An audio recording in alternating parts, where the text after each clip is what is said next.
Hello guys, welcome to LB Noor Academy.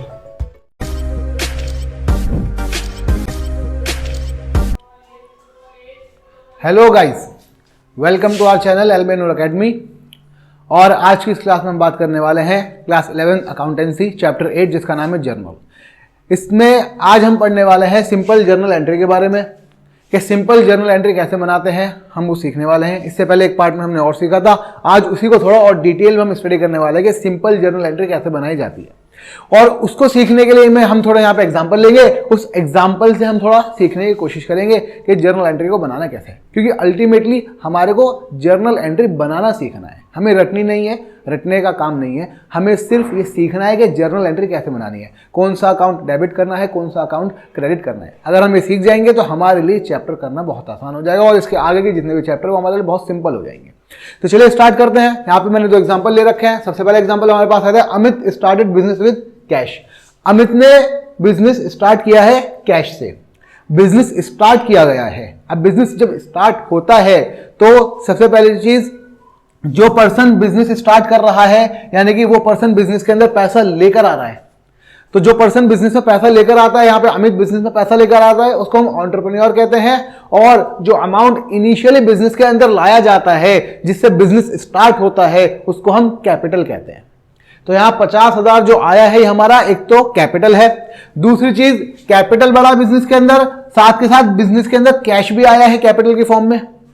तो दो चीजें हैं, एक तो बिजनेस स्टार्ट हुआ है, जब बिजनेस स्टार्ट होता है तो जो अमाउंट बिजनेस के अंदर लाया जाता है इनिशियली उसको हम अपना कैपिटल कहते हैं।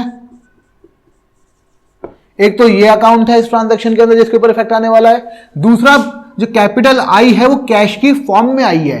दूसरा ये वाला अकाउंट है जिसके ऊपर इस ट्रांजैक्शन के अंदर इफेक्ट होने वाला है। हमने अकाउंट्स तो आइडेंटिफाई कर लिए हैं कि कौन से अकाउंट के ऊपर कौन सा अकाउंट में इफेक्ट पड़ेगा।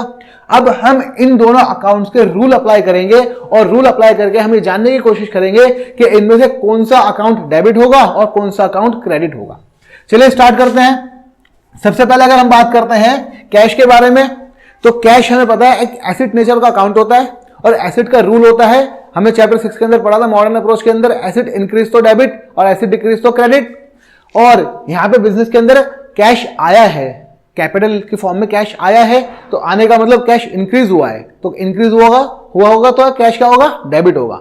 साथ के साथ कैपिटल के बारे में हमने पढ़ा था, कैपिटल इंक्रीज तो क्रेडिट और डिक्रीज तो डेबिट। और बिजनेस के अंदर कैपिटल भी इंक्रीज हुई है क्योंकि बिजनेस स्टार्ट हुआ है, तो स्टार्ट हुआ मतलब कैपिटल आई है बिजनेस के अंदर, तो कैश भी इंक्रीज हो रहा है और कैपिटल भी इंक्रीज हो रही है। कैश इंक्रीज तो डेबिट और कैपिटल इंक्रीज तो क्रेडिट। तो हमारे को समझ में आ गया कि दो अकाउंट, एक तो कैपिटल है इस ट्रांजैक्शन के अंदर, दूसरा कैश है जिसके ऊपर इफेक्ट पड़ेगा। उन दोनों के रूल्स अप्लाई करे हैं, रूल्स अप्लाई करके हमारे को ये बात समझ में आ गई कि कैश डेबिट होगा, कैपिटल क्रेडिट होगा। क्यों होगा सर? क्योंकि कैश एक एसेट नेचर का अकाउंट होता है और एसेट का रूल है एसेट इंक्रीज तो डेबिट, एसेट डिक्रीज तो क्रेडिट। और इस ट्रांजैक्शन के अंदर कैश इंक्रीज हुआ है तो इसलिए वो डेबिट होगा। दूसरा, कैपिटल का भी रूल होता है कैपिटल इंक्रीज तो क्रेडिट, डिक्रीज तो डेबिट, और इस ट्रांजैक्शन के अंदर कैपिटल इंक्रीज हुई है इसलिए वो क्रेडिट होगी। अब ट्रांजैक्शन को रिकॉर्ड कैसे करते हैं, मैंने बताया था पिछली वीडियो के अंदर। पहले हम डेबिट वाले को पहले लिखेंगे, जो अकाउंट डेबिट हो रहा है उसको पहले लिखेंगे और जो अकाउंट क्रेडिट हो रहा है उसको बाद में लिखेंगे। कैसे? जैसे यहां पे मैं लिख के दिखाता हूं आपको, cash account debit to capital account. Cash account हमारा डेबिट हो रहा था, हमने उसको पहले लिखा। कैपिटल हमारा क्रेडिट हो रहा था, उसको हमने बाद में लिखा। हम कैश के आगे 2 नहीं लिखते हैं, क्यों? क्योंकि कैश डेबिट हो रहा है। कैपिटल के आगे 2 लिखने का मतलब क्या है कि कैपिटल क्रेडिट हो रहा है। यहां पे 2 लिख दिया है इसलिए हम कैपिटल के आगे क्रेडिट नहीं लिखते। और जितना अमाउंट है वो अमाउंट लिख देंगे। यहां पर हम, ये 50,000 है, कैपिटल भी हमारा क्या है, 50,000 है। इसी के साथ हमारे पास एक दूसरा एग्जांपल है जिसमें है बॉट गुड्स फॉर 25,000। देखिए, हमने यहां पे गुड्स परचेज करे हैं, 25,000 रुपए के गुड्स परचेज करे हैं। इस ट्रांजैक्शन के अंदर हमारे को नहीं बोला कि हमने कैश में परचेज करे हैं या फिर हमने क्रेडिट में परचेज करे हैं। अगर ट्रांजैक्शन में कोई चीज मेंशन नहीं होती है तो हम ये एज्यूम करके चलते हैं कि ये जो हमने गुड्स परचेज करे हैं या कोई एसेट भी परचेज करी है तो हमने वो कैश में परचेज करी होगी। अगर क्रेडिट में परचेज करी है तो क्वेश्चन के अंदर ट्रांजैक्शन में स्पेसिफिकली मेंशन किया जाता है, यहां कुछ मेंशन नहीं किया गया तो हम एज्यूम करके चलते हैं कैश में परचेज करे होंगे। और मैंने आपको बताया था कि जब हम गुड्स परचेज करते हैं तो हम परचेज अकाउंट को डेबिट करते हैं और जब हम गुड्स को सेल करते हैं तो सेल्स अकाउंट को क्रेडिट करते हैं। तो इस ट्रांजैक्शन के अंदर दो अकाउंट कौन से हैं जिनके ऊपर इफेक्ट पड़ेगा? एक तो गुड्स परचेज करे हैं तो गुड्स जब परचेज करे जाते हैं तो परचेज अकाउंट के ऊपर इफेक्ट आएगा, परचेज अकाउंट डेबिट होता है। दूसरा मैंने अभी बताया कि कोई चीज मेंशन नहीं है तो हम एज्यूम करके चलते हैं कि गुड्स हमने कैश में परचेज करे हैं। तो दूसरा अकाउंट जो जिसपे इफेक्ट आने वाला है वो आपका क्या है? वो आपका कैश अकाउंट है। तो दो अकाउंट जिसके ऊपर इस ट्रांजैक्शन के अंदर इफेक्ट पड़ेगा, एक तो परचेज हो गया, एक आपका कैश हो गया। और हमने गुड्स परचेज करे हैं तो परचेज इंक्रीज हुआ है ना। और परचेज मैंने बताया था हम परचेज को एज एक्सपेंस ट्रीट करते हैं और एक्सपेंस का रूल क्या है? एक्सपेंस इंक्रीज तो डेबिट और डिक्रीज तो क्रेडिट। तो यहां पे हमने गुड्स परचेज करे हैं, परचेज इंक्रीज हुआ है तो हम परचेज को क्या करेंगे? डेबिट करेंगे। दूसरा हमने कैश में गुड्स परचेज करे हैं, कैश एसेट नेचर का अकाउंट है, एसेट इंक्रीज तो डेबिट डिक्रीज तो क्रेडिट। अब हमने जब गुड्स परचेज करे हैं कैश में तो इसका मतलब हमने कैश पे करा होगा गुड्स लेने के लिए। तो कैश पे करने का मतलब क्या हो रहा है? कैश डिक्रीज हो रहा है और कैश डिक्रीज तो क्रेडिट। ठीक है, तो दो अकाउंट जिनके ऊपर इफेक्ट आया वो परचेज और कैश है। रूल अप्लाई करा, परचेज डेबिट हो रहा है, कैश क्रेडिट हो रहा है। रूल अप्लाई करके हमने समझ लिया बात को। अब एंट्री रिकॉर्ड करेंगे। एंट्री कैसे रिकॉर्ड करेंगे? सेम वैसे ही, जो चीज डेबिट हो रही है उसको पहले लिखेंगे, जो चीज क्रेडिट हो रही है उसको बाद में लिखेंगे। यहां परचेज डेबिट हो रहा है तो हम लिखेंगे पहले परचेज अकाउंट डेबिट, और कैश हमारा क्रेडिट हो रहा है तो टू कैश अकाउंट। ठीक है, अमाउंट 25,000।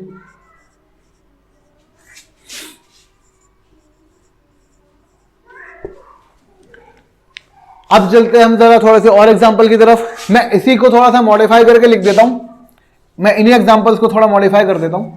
मॉडिफिकेशन क्या कर रहा हूं? अभी हमने देखा था अमित ने बिजनेस स्टार्ट किया था कैश से। अब हम बात कर रहे हैं कि अमित बिजनेस के अंदर कैपिटल लेकर आ रहा है बट चेक के थ्रू ला रहा है। क्या ला रहा है? चेक के through. Amit started business with check.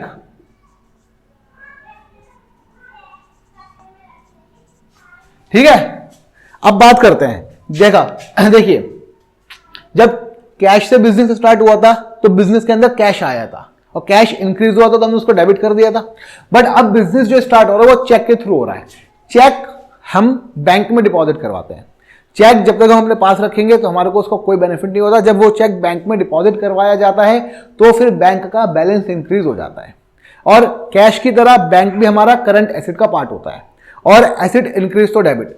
जब अमित ने बिजनेस स्टार्ट किया है चेक से तो इसका मतलब उसने बिजनेस के बैंक अकाउंट में चेक डिपॉजिट करवाया होगा।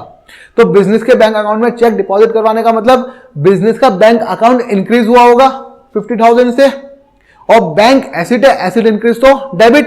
तो इस ट्रांजैक्शन के अंदर जहां पे हमने कैश को डेबिट किया था वहां पे हम क्या कर देंगे? बैंक अकाउंट डेबिट कर देंगे। सिंपल। बाकी हमारा कैपिटल ऐसे ही रहेगा क्योंकि बिजनेस स्टार्ट हुआ है तो कैपिटल आई है, कैपिटल इंक्रीज तो क्रेडिट। अब दूसरी चीज हम इस वाले एग्जांपल में थोड़ा अगर मॉडिफिकेशन करें, मॉडिफिकेशन अगर हम करते हैं तो हमने यहां पे लिखा है बॉट गुड्स फॉर ₹25,000। अभी तक हमने इसको कैश में सीखा था, अब हम इसको क्रेडिट में सीखते हैं कि क्रेडिट में अगर हमने गुड्स परचेज करें तो क्या होगा। Bought goods for ₹25,000 from Ram. हमने राम से गुड्स परचेज करे हैं। मैं एक बार फिर बता दूं, अगर ट्रांजैक्शन के अंदर गुड्स हमने परचेज करे हैं और मेंशन नहीं किया गया कि कैश है या फिर क्रेडिट है तो हम एज्यूम करके चलते हैं कि हमने कैश में परचेज करे हैं। बट अगर ट्रांजैक्शन में किसी का नाम मेंशन किया गया है और कैश और क्रेडिट मेंशन नहीं किया गया तो हम एज्यूम करके चलते हैं कि वो हमने क्रेडिट में परचेज करे। जैसे यहां पे राम का नाम दे रखा है तो हमने गुड्स जो है क्रेडिट में परचेज करे हैं, ये एज्यूम करके चला जाता है। अब जब हम गुड्स क्रेडिट में परचेज करते हैं तो कैश के ऊपर कोई इफेक्ट नहीं आता। क्रेडिट में परचेज करने का मतलब क्या होता है कि हमने गुड्स तो अभी आज परचेज करे हैं बट उसकी पेमेंट हम आने वाले टाइम में करेंगे, अभी हमने पेमेंट नहीं करी है, तो कैश पे तो इफेक्ट आने वाला नहीं है। तो कौन से 2 अकाउंट होंगे जिनके ऊपर इफेक्ट आएगा? पहली चीज, हमने गुड्स परचेज करे हैं, तो जब भी गुड्स परचेज करे जाएंगे तो परचेज अकाउंट तो डेबिट होगा ही होगा, परचेज अकाउंट तो डेबिट होगा ही होगा। दूसरी चीज, ऑन क्रेडिट करे हैं राम से, जब हम ऑन क्रेडिट गुड्स परचेज करते हैं तो जिससे हमने गुड्स परचेज करे हैं वो हमारा क्रेडिटर बन जाता है। वो हमारा क्या बन जाता है? वो हमारा क्रेडिटर बन जाता है। तो इस ट्रांजैक्शन के अंदर राम हमारा क्या है? क्रेडिटर है।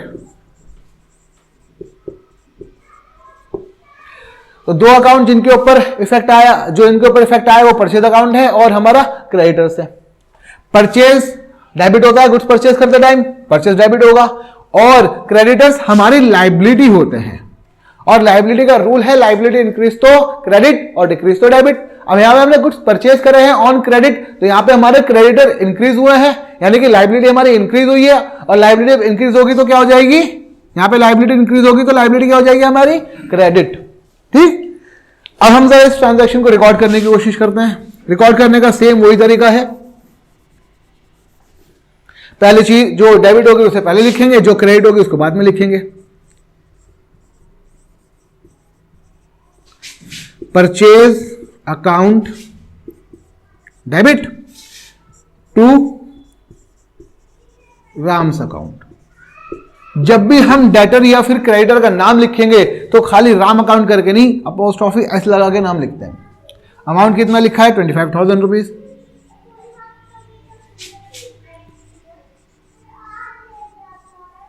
तो ऐसे हम अपनी जर्नल बुक के अंदर अपनी जर्नल एंट्रीज को रिकॉर्ड करते हैं। ये हमने जो यहां पे पढ़ी है ये सिंपल जर्नल एंट्री है। सिंपल जर्नल एंट्री कैसे कहते हैं मैं पहले भी बता चुका हूं, दोबारा बताता हूं। ऐसी एंट्रीज जिसमें एक अकाउंट डेबिट हो रहा है और एक अकाउंट क्रेडिट हो रहा है, इन्हें हम सिंपल जर्नल एंट्री कहते हैं। एक होती है हमारी compound journal entry. Compound journal entry मतलब ऐसी जर्नल एंट्री जिसमें एक से ज्यादा अकाउंट डेबिट होंगे और एक से ज्यादा अकाउंट क्रेडिट होंगे, उसे हम कंपाउंड जर्नल एंट्री कहते हैं। आने वाली वीडियोस के अंदर हम जो बात करने वाले वो कंपाउंड जर्नल एंट्रीज के बारे में बात करेंगे।